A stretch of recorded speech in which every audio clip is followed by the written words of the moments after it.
In this video, I will show you how to connect TradingView to Binance. So to do this, what you want to do first is just open up TradingView.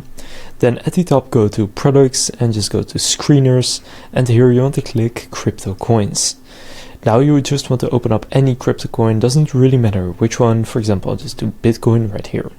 From there, open up the full chart. And after you open up the full chart, at the bottom you will find Trading Panel.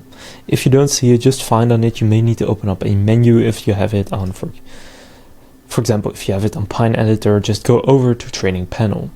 From there you want to click on the search icon here and just type in Binance, and you will then find Binance, so click on it, and then here you can click Connect. It will then redirect you to Binance, from where you can sign into your Binance account. So here where it says login, just going to enter the email address, or you can continue with your passkey, Google, Apple or Telegram. And from there, after you sign in, it will then redirect you back here, and then you have connected your Binance account, and then in the trading session, whatever trades you make in TradingView will then also go through in Binance. So now you know how to connect TradingView to Binance. If this video was helpful, please consider leaving a like and subscribing to my channel. With that being said, I will see you in the next video.